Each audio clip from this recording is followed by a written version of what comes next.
Hello everyone. Zen क्लासेसच्या चॅनलवर तुमचं सगळ्यांचं स्वागत आहे, जिचं शिकणं होतं मजेशीर. सो आजचा आपला टॉपिक आहे फॉनिक साऊंड म्हणजे नेमकं काय? तर ते मी आज तुम्हाला बेसिक आणि सोप्या भाषेत सांगणार आहे. सो त्या टॉपिककडे जाण्याच्या अगोदर मी तुम्हाला एक माझा छोटा इंट्रो देते. माझं नाव आहे आम्रपाली बोरसे. मी एक एज्युकेटर आहे. माझं स्वतःचं झेन लिंग्विस्टिक नावाचं इन्स्टिट्यूट आहे, जिथे तुम्हाला जॅपनीज, कोरियन, इंग्लिश, पाली बऱ्याच अशा लँग्वेज शिकायला मिळतील. तसेच आम्ही सीनियर के-जी टू 10th स्टँडर्डपर्यंत क्लासेससुद्धा घेतो. तिथे ऑनलाईन आणि ऑफलाईन असे दोघं क्लासेस अवेलेबल आहेत. तसेच मी इंटरनॅशनल सर्टिफाईड जॉलीफोनिक ट्रेनरसुद्धा आहे. सो हा होता माझा एक छोटासा intro. Thank you so much. So येऊयात आपल्या टॉपिककडे. फोनिक साउंड म्हणजे काय?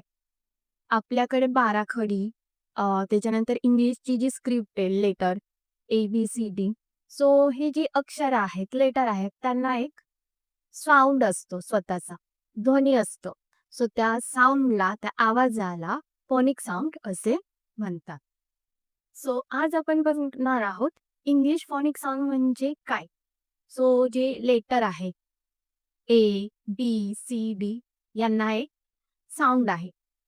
एचं साउंड ॲ, बीचं साउंड ब, सीचं साउंड क. असे ए टू झेड या सगळ्या लेटर्सला एक साउंड आहे. सो तो जो साउंड आहे त्याला इंग्लिश फॉनिक साउंड असे म्हणतात. तर याची गरज का पडते? लहान मुलांना फॉनिक साउंड का शिकवले पाहिजे? तर त्याचं एक रिझन आहे. ते रिझन म्हणजे इंग्लिश भाषेची भीती ही सगळ्यांनाच वाटत असते. मग ते लहान असो की मोठे असो. सो ती भीती नको वाटायला इंग्लिश लँग्वेज मुलांना फ्रेंडली लँग्वेज होण्यासाठी हा फॉनिक साऊंडचा यूज केला जातो. ते साऊंड का शिकवले जातात? कारण आधी आपल्याला कसं शिकवायचे? A, A for apple, B for ball ह्या पद्धतीने आधीच्या काळात शिकवत होते. तर मग असं नाही का आधीच्या काळात असे शिकवत होते म्हणून इंग्लिश यायची नाही. असं काही नाही, इंग्लिश यायची पण ते आपल्याला लर्न करावं लागत होतं. म्हणजे कसं ए फॉर ॲपल, ॲपलची स्पेलिंग A-P-P-L, बॉलची स्पेलिंग ती सारखी एक तर 10-20 वेळेस लिहून किंवा मग ते सारखं वाचून आपल्याला ते स्पेलिंग जे होतं ते लर्न करावं लागत होतं. पण या साउंडच्या मदतीने ते स्पेलिंग लर्न करण्याची जी गरज आहे ती पडत नाही. का? कारण लहान मुलांना जर साउंड समजले, तर ते इझिली ते स्पेलिंग सांगू पण शकतात आणि लिहू पण शकतात. पण मग ते आता कसे लिहितात, कसे ते वाचू शकतात, तर ते आपण बघणार आहोत. फॉनिक साउंड शिकवण्याच्या भरपूर पद्धती आहेत.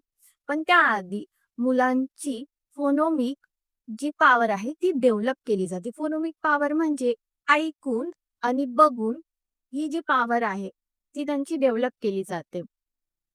सो ही पॉवर डेव्हलप करताना त्यांना ते साउंड शिकवले जातात. तर ते साउंड कसे शिकवले जातात? आता फॉनिक साउंड शिकवण्याच्या भरपूर पद्धती आहेत. अ, आता स्कूलमध्ये मोस्टली ए टू झेड या टाइपनुसार त्यांना शिकवले जातात. म्हणजे एचा साउंड, बीचा साउंड, सीचा साउंड असे झेडपर्यंत साउंड शिकवले जातात. पण पूर्ण जगभरात जी फेमस मेथड आहे, जी पद्धत आहे, ती आहे म्हणजे जॉलीफॉनिक. आता जॉलीफॉनिकमध्ये नेमकं काय असतं, की जे साउंड आहेत त्यांचे ग्रुप केलेले आहेत. Okay. So 2 letter, 3 letter, 4 letter, 5 letter असे त्यांचे ग्रुप केलेले आहेत त्या साउंडचे आणि त्या ग्रुपनुसार त्यांना ते साउंड शिकवले जातात. आणि ते ग्रुपनुसार जर साउंड शिकवले, तर त्यांची जी मुलांची फोनोमिक पॉवर आहे ती ऑटोमॅटिकली डेव्हलप होत जाते आणि ते साउंड त्यांना शिकता येतात आणि ते इझिली ते लिहू पण शकतात, शब्द बोलू पण शकतात, वाचू पण शकतात.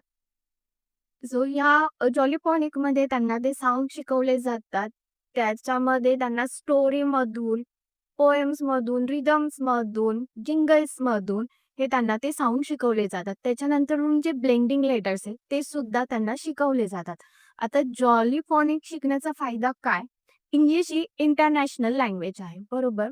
सो त्या लँग्वेजचा हा फॉनिक साउंड जे आहे, तो एक आता भाग बनलेलाच आहे. ते इंग्लिश लँग्वेज ही कशी थोडी ट्रिकी लँग्वेज आहे. ओके. सो ट्रिकी म्हणजे नेमकं काय, की आपण बघतो, की काही-काही जे शब्द असतात, तर त्या शब्दांचा जो लेटर असतो, ओके, ते वेगळे असतात आणि त्यांचे जे प्रनाउन्स असतात ते वेगळे असतात. म्हणजे त्यांचं लिहिण्याचं जे स्पेलिंग आहे ती वेगळी आणि आपण जे प्रनाउन्स करतो ते वेगळे. असे बरेच शब्द आहेत, की ज्यांची स्पेलिंग वेगळी आणि प्रनाउन्स वेगळं असतं. तर ते कसे ब्रेक करायचे, त्यांचा साउंड कसा ब्रेक करायचा, प्रॉपर प्रनाउन्स कसं करायचं, हे तुम्हाला जॉलीफोनिकमधून इझिली शिकायला भेटतं. आता मुलांना स्कूलमध्ये डिक्टेशन दिलेलं असतं. डिक्टेशन मीन्स शब्दार्थ. तर ते शब्दार्थांवर मुलांची टेस्ट सुद्धा होत असते. सो आता ते डिक्टेशन 20-25 असतात. आता ते मुलं किती डिक्टेशन लर्न करतील? काही-काहींचे स्पेलिंग खूप मोठे-मोठे असतात आणि मग ते त्यांना लर्न करायला खूप बर्डन जातं. मग ते लर्न होत नाही त्यांच्याकडनं. मुलांना स्ट्रेस येतो. सो तो स्ट्रेस न येण्याकरता जर मुलांना ते 10 स्पेलिंगपेक्षा जर तुम्ही 10 साउंड जर शिकवले, तर त्या 10 साउंडवरून ते कित्येक शब्द ते ऑटोमॅटिकली सांगू शकतात इझिली. जर मुलांना जर साउंड लक्षात आला, ओके. तर ते ते 10 साउंड जर त्यांना शिकवले, तर ते 10 साउंडवरून ते बरेच स्पेलिंग सांगू शकतात. म्हणून म्हणजे त्यांना स्पेलिंग जे आहे, जे डिक्टेशन आहे, ते लर्न करायची गरज नाही. तर अशा प्रकारे डिक्टेशनमध्ये जॉलीफोनिकची खूप मदत मुलांना होते. आता फोनिक साउंड शिकण्याचे फायदे काय? तर जितक्या लवकर मुलांची फोनोमिक अवेअरनेस डेव्हलप होते, तितक्या लवकर ते रीडिंग आणि रायटिंग करू शकतात. त्यांची रीडिंग आणि रायटिंगची जी आहे ती स्पीड वाढते. त्याच्यानंतर त्यांना एक सेल्फ कॉन्फिडन्स येतो, की मला इंग्लिश लिहिता येतं, मला इंग्लिश वाचता येतं, मला इंग्लिश बोलता सुद्धा येतं. त्याच्यानंतर त्यांचा जो कॉन्फिडन्स आहे तो बिल्ड होतो. त्यांची जी स्पेलिंग मिस्टेक आहे, पॅरेंट्सची खूप सारे पॅरेंट्सची कंप्लेंट असतात, की स्पेलिंग मिस्टेक होतात. ते स्पेलिंग मिस्टेक का होतात? कारण त्यांना प्रॉपर त्या लेटरचा जो साउंड आहे तो माहिती नसतो. त्या शब्दाचं जे प्रनाउन्स आहे ते माहिती नसतो. सो त्यामुळे त्यांचे ते स्पेलिंग जे आहेत, त्या स्पेलिंग जे आहेत, त्या मिस्टेक होत असतात. सो त्यामुळे ह्या स्पेलिंग मिस्टेकचं जे प्रमाण आहे ते खूप कमी होऊन जातं. त्यांच्यानंतर त्यांची हँडरायटिंग सुद्धा चांगल्या प्रकारे डेव्हलप होते. हे होते जॉलीफोनिक शिकण्याचे फायदे. आमच्या क्लासच्या काही स्टुडंटचे व्हिडिओ YouTube आणि Instagramवर अवेलेबल आहेत. ते तुम्ही बघू शकतात, की त्यांच्यात किती डेव्हलपमेंट झालेली आहे आणि किती लहान वयात ती डेव्हलपमेंट झाली आहे. So one last information, I run Jollyphonic classes online and offline. If you are interested, please enroll your child. Drop me a message for Instagram or WhatsApp. Thank you so much.